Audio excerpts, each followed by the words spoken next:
Welcome to another episode of Pour and Tell. I'm your host, Jiunn, the cigar surgeon, here as always with my co-host, Jiunn Liu. Jiunn, it's been a hot minute, brother. What's going on? Yeah, man, it's been a while. We've been drinking, not talking as much. That's a true fact right there. I'm pulling double duty today. I'm doing a Pour and Tell, and I'm also doing a cigar review. Of course, this is a libation show, so I'm not going to be talking cigars, but gotta get my cigar in before the weather turns nasty. For those who are watching on video, I'm sitting on my patio all bundled up because a little chilly today, but wish I had a whiskey, but it's probably a little early at 10:45 in the morning, at least in Canada. Quarter. So, of course, normally we kick the show off talking a little bit of libation news. I've got a little bit of libation news, which is kind of interesting to me, at least. So, there was a brand ambassador who I follow on Instagram, which is kind of coincidental, and I had a good friend, who's also a whiskey friend. He said, hey, I've got a free ticket for this tasting event. Do you want to go? Of course, knowing that the likelihood of me saying no is slim to none. But the tasting event was quite a ways away. So I'm in Calgary. Tasting event's in Banff, which is about an hour and 20, 30 minutes, depending on just how fast you want to drive and risk a ticket on the highway. But it was at the Banff Springs Hotel.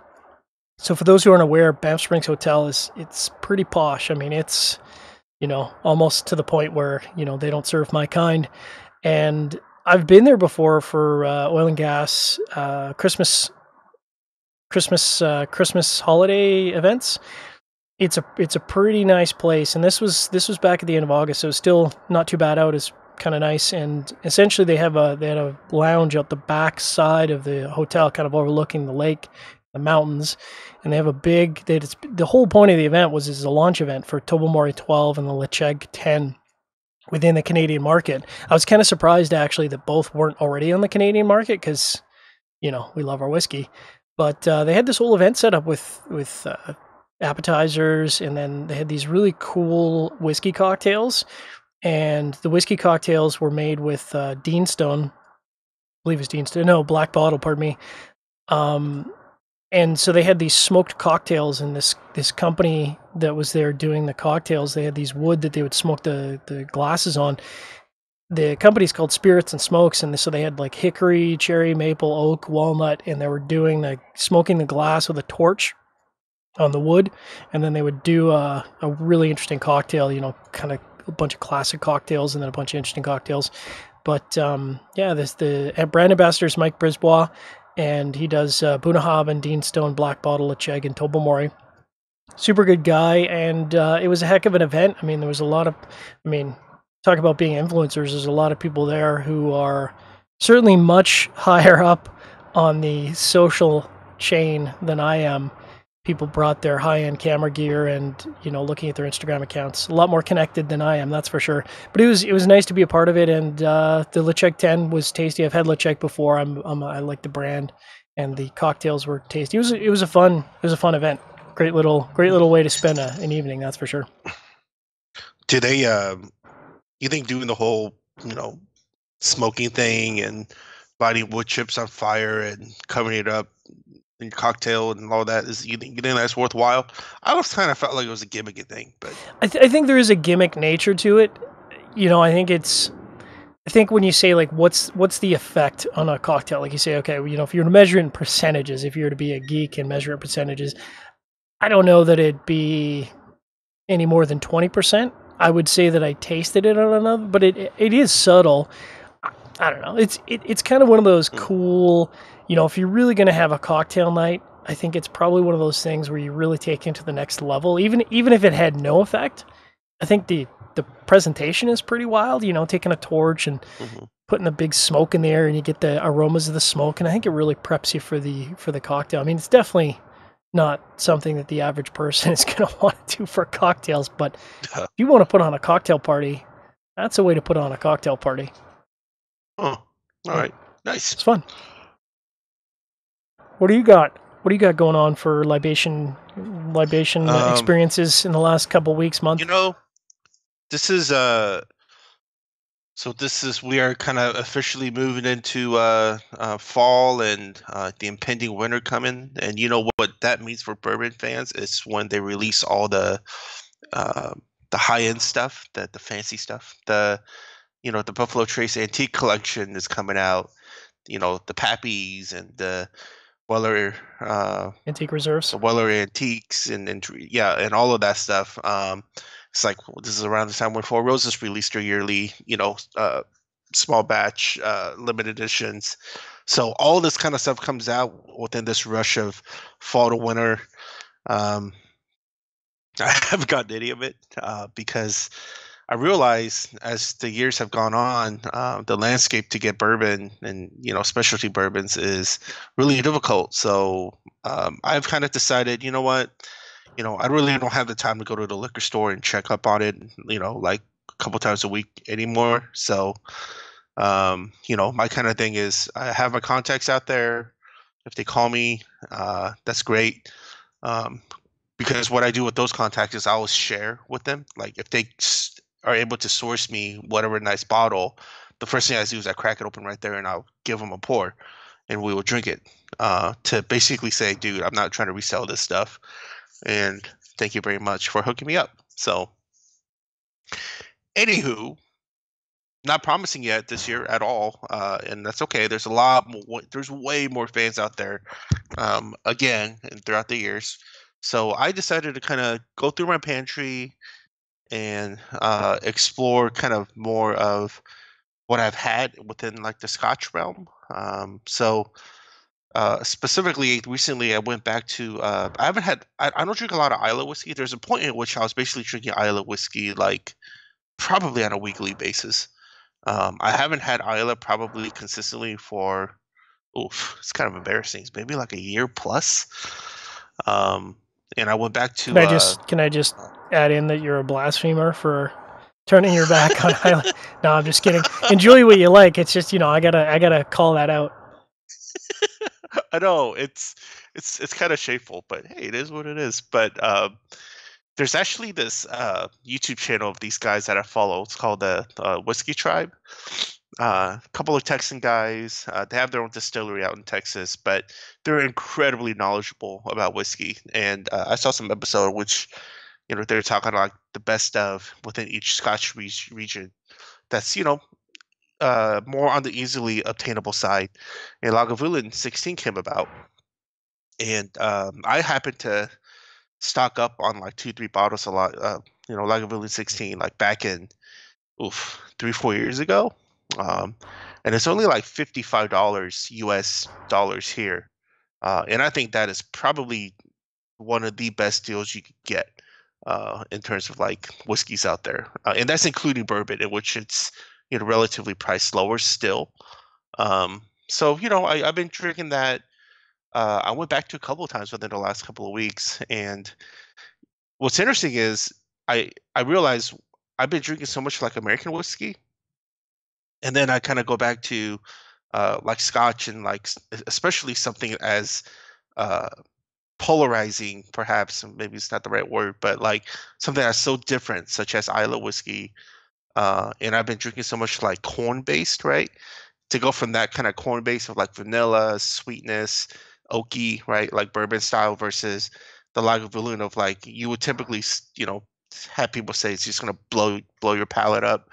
I didn't feel like that at all. I actually, yeah, you get the whole like, that medicinal Band-Aid, like, peaty, like smoky goodness and meaty goodness that you get from typical Islay whiskeys. But I actually was focused more on like the subtle, like sweetness and the creaminess and like, kind of like this, like I got this like, orange marmalade kind of a thing going on, right? Like I thought it was really cool that going back to Islay from bourbon, especially, has really opened up my palate and appreciation for Scotch more than I used to have, believe it or not. So we didn't plan this at all, but I actually have a funny Lag 16 story to tell. So my wife, and I tease her mercilessly, but it's not really a big deal. So we just had our first wedding anniversary, and she accidentally planned a girls' trip on the weekend of our wedding anniversary, our first wedding anniversary.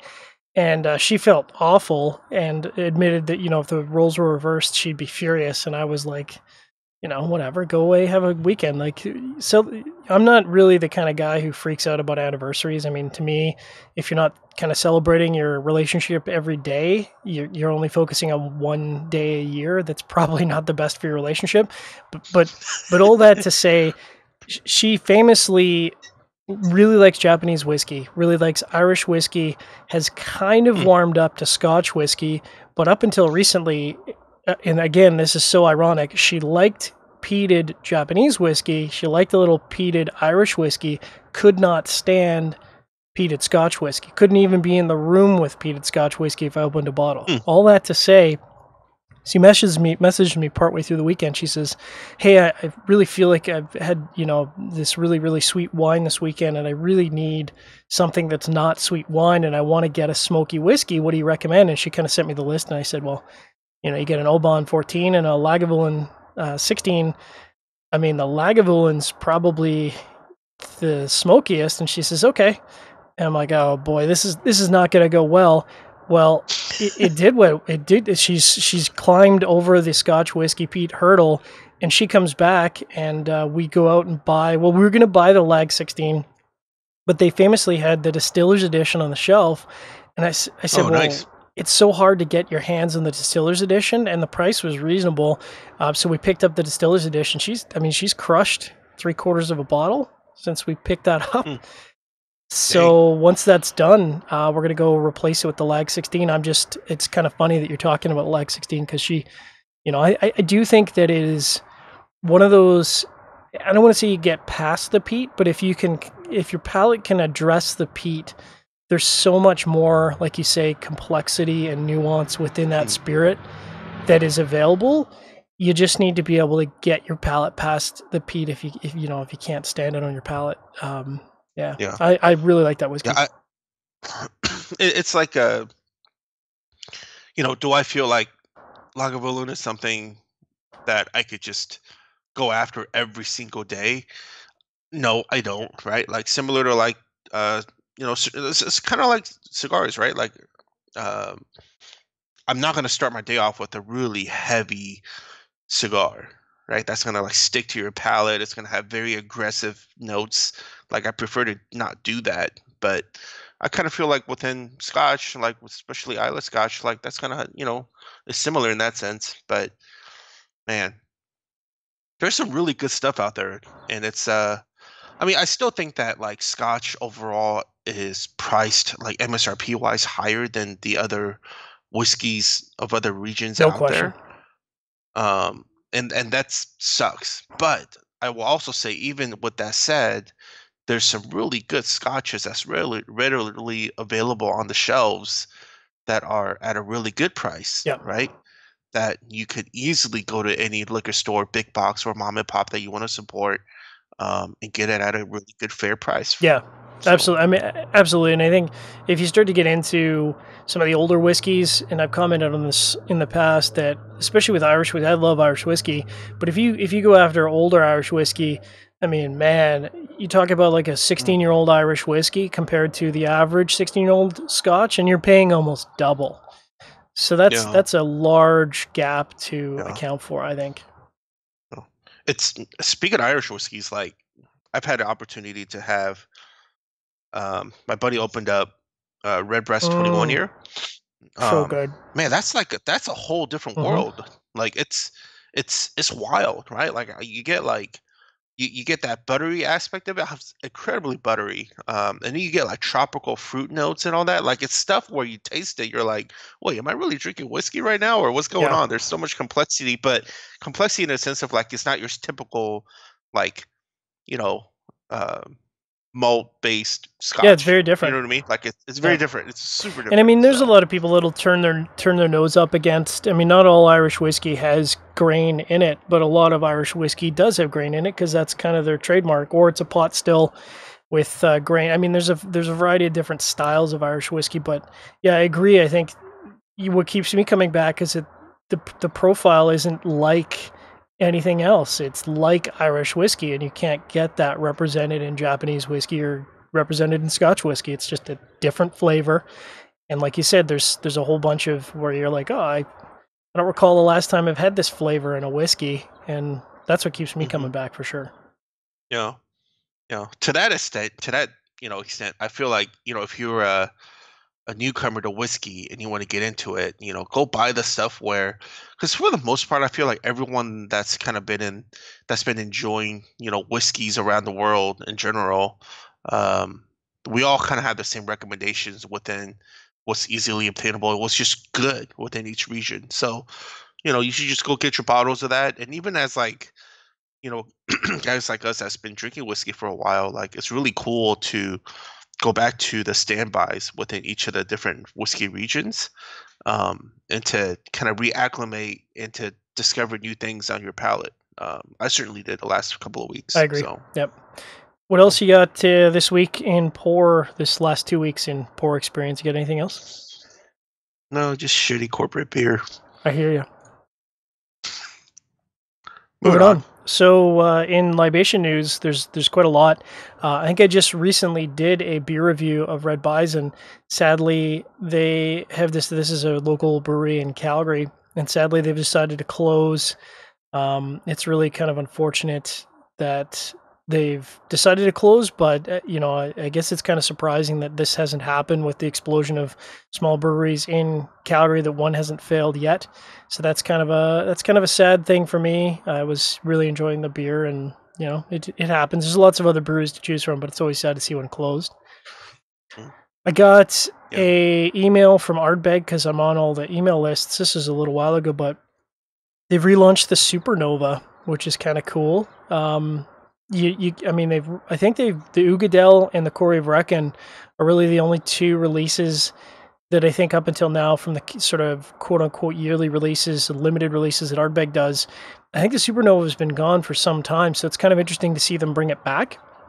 I think the last time they released it was in 2005. Wow, I think. So that goes way back. Yeah. And if I remember it, you're kind of you kind of were sweet on the SuperNova, no? Yeah. I like it. I still have some of the original release of the SuperNova. And I was super lucky that I was able to pick up the 19 recently within one of my local, whiskey shops. So it'll be cool to do compare and contrast for sure. Nice. So there was kind of a cool story I came upon at the whiskymag.com, and oh, my bad. 2015. Okay, there we go. That's better. Okay. But still, it's been a while. I mean, 3-4 years in the whiskey industry is a lifetime. So there was a cool thing that came via Whiskey Magazine, whiskymag.com. They said that researchers in Aberdeen found some early references to Scotch whiskey distilling. I'm not going to go into great detail. The article's kind of cool. You can search it out. But up until now, the earliest I've really heard of any Scotch whiskey distilling, which has always, of course, been under the table to avoid taxes, was kind of the early 1600s. And a lot of farm distilling, they didn't want to get caught and busted and arrested or whatever. But they found a reference to an inheritance of Sir Andrew Gray, and this was June of 1505, that referenced a distillery. So they believe that the reference was a Scotch whiskey still, and that it wasn't because I guess they had used spirit for creating gunpowder, but they really had a reference there, an honest reference to the fact that he was making whiskey for drinking. Now, they say that it's not the first reference to whiskey. The first reference they officially can find is 1494 from a king that ordered a malt whiskey to be sent. But it's kind of interesting to see that, the early records of, I don't know if you want to say common, but certainly referenced Scotch whiskey that early in the early 1500s. It's kind of surprising. It's cool. It's kind of surprising. Huh. I wonder what that stuff tasted like. It's probably tasted awful as compared to what I have to assume, right? Because they didn't have the same concept of preparation, and they didn't have access to the same type of wood. I'm sure it would have been very, very young. Like you're not going to sit on that for 15 years. You're going to sit on it for, gosh, if you sat on it for 3 years, I'd be surprised. So I'm sure it was pretty rough spirit. pretty ethanol forward, I Yeah, assume. And plus, they didn't have as much, of course, experience in the science in the controlled environments that we have today, right? To and all these metrics and all that, but nonetheless, that's super it's cool, pretty man. cool. Yeah. And I don't know if you want to talk about this next one. So, of course, it's about that time for the KBS to be announced. So, KBS being Kentucky Bourbon Stout, which is, I don't know if you want to say it's famous, but I'd say it's one of those things that people really search out. And the breakfast stout has been a big one. So they've released a new variant for 2019. Now it's always been brewed with coffee, but they call this the espresso variant. You wanna talk about this one? Yeah. It's basically giving an extra oomph of their pre-existing KBS. Founders is very interesting, dude. I remember when I was into the beer scene quite a bit. In KBS, when that hit, everyone was just like, "Oh my God, KBS is coming out!" And I would probably say within the last 4 or 5 years, and I'm just talking about America, like America's demand for this stuff, and the hype around it. It's died down, I would say, quite a bit. I still find KBS from previous years at local stores, but it doesn't mean that it's not still a good beer. The espresso variant, I kind of feel like they kind of had to do it, and it was due because you know the hype around just regular KBS was just it's kind of dying Yeah. down, and I feel like they need to kind of do a little refresh or revive. So I'm glad they're doing it. Personally, I'm gonna get some of this stuff. I'm gonna get like one bottle, probably share it with some friends, and see what I think of it. Yeah, I'm excited for it. I'm also a little disappointed, a little skeptical as well, because within the last like 2 years of a KBS that I've had, I don't know if it's either my palate has changed and appreciate other types of barrel aged stouts more, or it's KBS kind of gradually on the decline. So Yeah, I think you're right. I think it's the kind of hype around it has died down, so people aren't hunting for it as much. It's readily available now up here, so I've had it quite a bit, and it's very very tasty. But I think we moved beyond the tough to find, hard to find, seeking it out kind of stage, and now it's like if you see it on the shelf, you'll pick it up, but you're not going to go out of your way necessarily to grab it. yeah, I mean, even with all these like you know, not, maybe like 5 6 years ago when like Goose Island releases their Bourbon County stouts, like dude, there was a line. I remember I go to like my local like Bethmo, which is like I guess more of a California liquor chain here. Um, like people like they open at 9 in the morning. People are in line at like 8 o'clock when I stop by, waiting for the store to get in because you always have to get it on Black Friday, right? And it's always released to the public on Black Friday. So whereas like for the last 2 3 years, no, that's not the case whatsoever. I think it's awesome because I don't need to get my ass up early and get this shit. But but also feel like I mean I wouldn't say like beer demand has died down. I just think the market is highly Well, yeah, saturated I mean, now. I So think you can only hype the market up so much on these quote unquote hard to find. I mean, this is not just true of beer. This is true of, you're talking earlier at the hour, the hype around rare bourbon is, I think, maybe starting to fall off because you can only maintain that hype for so long before people just get tired of it. I mean, I don't want to be in a perpetual state of trying to hunt for something rare. Like I like coming across the occasional unicorn, whether it's beer, whiskey, scotch, whatever. But man, to be constantly on the aware hype for that, it's exhausting for me anyways. and you know what? And you know what, people out there, like there's not a shortage of No. whiskey being made. There's actually a ramp up of more bourbon being made. And bourbon, knowing that kind of, in my opinion, the sweet spot is within like that 10 to 13-ish year mark of aged bourbon. Like there's more coming, you guys. and there's probably more legit good stuff coming, right? So don't need to get all crazy about it. Like what you should maybe get crazy about, and maybe it's a little too late, is like some of the older expressions of Japanese whiskey, in which no, we really need to wait another many years for the older stuff to revive and come back Yeah. from, right? Like that's a little disappointing, but at the same time, if you just got into a Japanese whiskey, kind of feel bad for you, unless if you got a pretty big bankroll, because you're gonna have to pay up the ass for That it. train left the station some time ago, I'm afraid. Well, you can look for the KBS Espresso February 2020. That news came to us via founders themselves, foundersbrewing.com. The last segment I have tonight, I don't know if we're going to go over time. We probably will, but I know we've talked about this on previous shows about Japanese whiskey, and that Japanese whiskey has kind of played a little fast and loose. I think you and I have talked about, what is Japanese whiskey, and I think there's been I don't want to say unofficial secret of Japanese whiskey taking what is essentially Scotch whiskey, maybe aging it in Japanese wood, but then rebottling it as a Japanese whiskey, which to me really stretches what you would call a Japanese whiskey. I mean, to me, that's no longer Japanese whiskey. It's Scotch whiskey that's rebottled and packaged as Japanese whiskey. And to me, that just doesn't fall in line. And I think... I feel like that's just like, I think the more proper term for that is like second, third, i.e. subsequent maturation, right?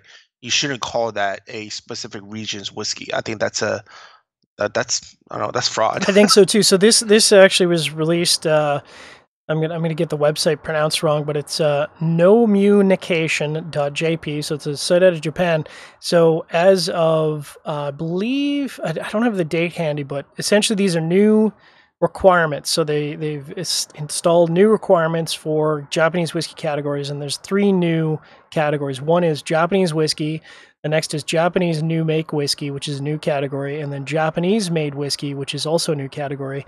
And we probably could do a show. Maybe we'll come back to this and do an entire show on Japanese whiskey. But I just kind of wanted to focus on the Japanese whiskey and how they've tightened up that category, because I think that it is important, as Japanese whiskey has been pretty influential around the world, for them to keep that category tight and make it so that that kind of stuff that I was just talking about doesn't ruin the category, if that makes sense. So the new definition, I'll just read it off, is straight from the site. So they say that, first of all, the mashing of the grain and the saccharification, so I'm assuming that's the actual enzyming activation of the grain, has to occur via barley enzymes or natural enzymes in Japan. Now, they say specifically koji is not allowed, so you can't activate it via a secondary way, via a roundabout way, via some other chemical way. And this, to me, is in keeping with not only Scotch whiskey type tradition, but certainly the history of Japanese whiskey, where they have a very traditional approach to Japanese whiskey making, and they're essentially just, I think, doubling down on that to say you can't go around that process. You have to do it in the traditional way. That's kind of my take on that. And then the fermentation has to be with yeast in Japan. So you can't ferment it in another country and then bring it over. It has to be fermented in Japan. That makes sense to me.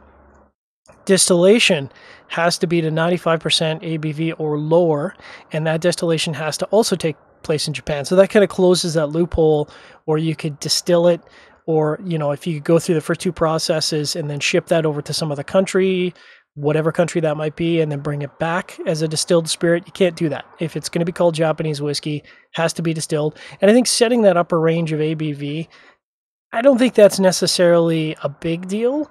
I think that just kind of defines that category like it is in Irish whiskey making or Scotch whiskey making. That's kind of how I take it.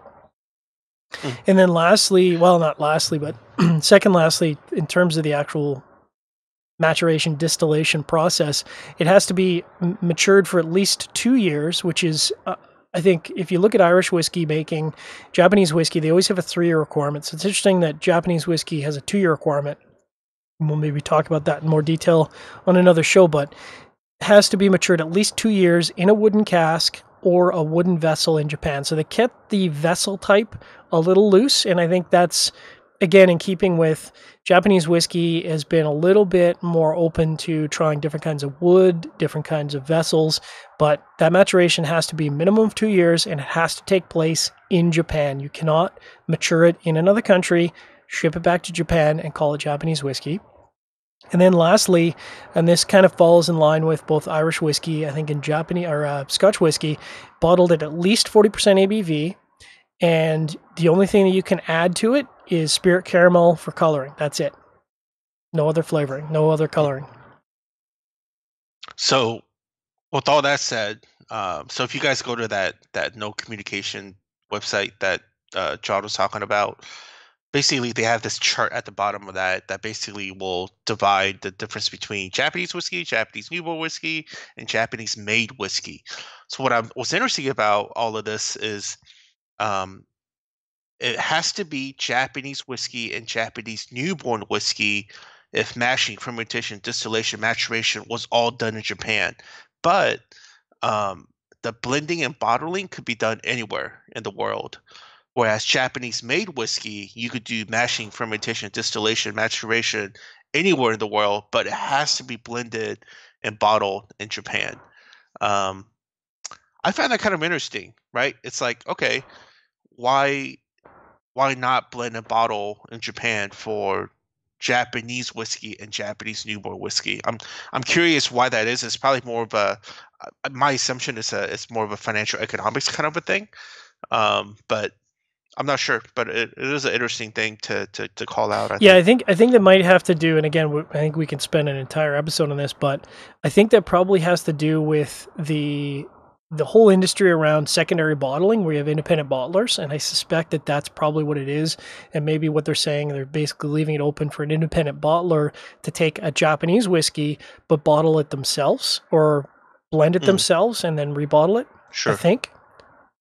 Yeah, makes sense. But I mean, I feel like this is great. I feel like ever since there's kind of been a diminishing availability of stuff that's coming out of like Suntory or like Nika stuff. We've seen quite a bit of quote unquote Japanese whiskey pop out in the market. Like Kurayoshi comes to mind quite a bit, and the word is Kurayashi is basically Scotch whiskey that they take back to Japan, and they'll throw it in Japanese certain casks, like I say Mizunara cask, and then they'll just kind of do like a very short term maturation on it, and then they bottle it and call it Japanese whiskey. So not to say that I'm not trying to say that I'm knocking on those kinds of whiskeys like Kurayoshi, but I think I mean, I'm gonna be the negative guy. I think it's cheating. I think what you see there is that they recognize that there's a market for Japanese whiskey that's growing, and there's a lot of money to be made. And I think it's dishonest. I mean, I'm gonna call it out. I think it's dishonest. I think that what people are looking for is Japanese whiskey, and I mean, at the end of the day, that's not what they're looking for. They're not looking for a Scotch whiskey that's aged in Mizunara oak and then rebottled, because to me, I think that's just inherently dishonest. I'm gonna call it out.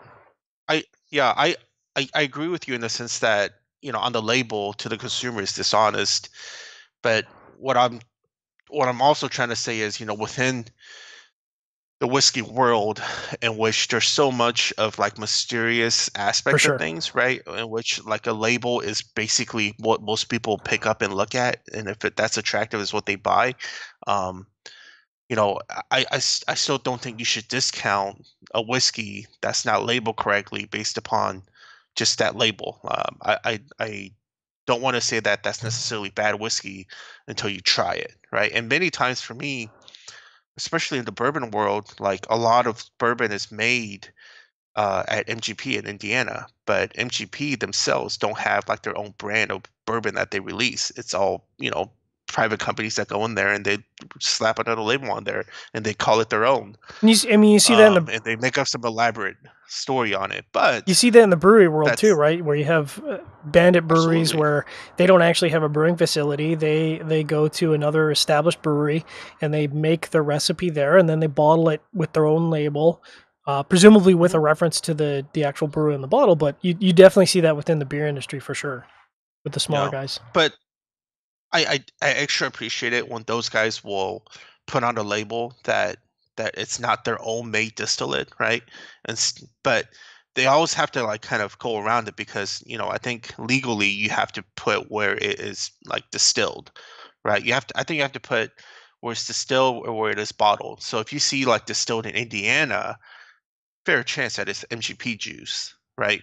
But that's not good enough in my opinion. I like to be a proponent to be more clear than that and to actually state where it's distilled, right? Where the whiskey is distilled and aged.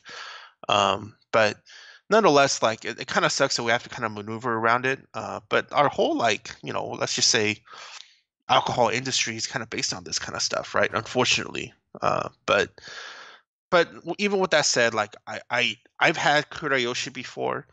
It's decent. I think what I could say about that is some of the lower age status stuff may be more worth the price than not. But I agree. Like it's not you shouldn't just slap a label and be dishonest about it, but also don't discount it, right? Like and try it out for yourself. I think that's fair. But yeah, like I said, I think we could probably do an entire episode just talking about Japanese whiskey, the history of Japanese whiskey, what makes Japanese whiskey different, and maybe go into a little bit more detail on some of these new requirements. I think that'd be a fun episode. Mm-hmm. So I think that wraps it up for episode 12. We'll be back in a couple of weeks with episode 13.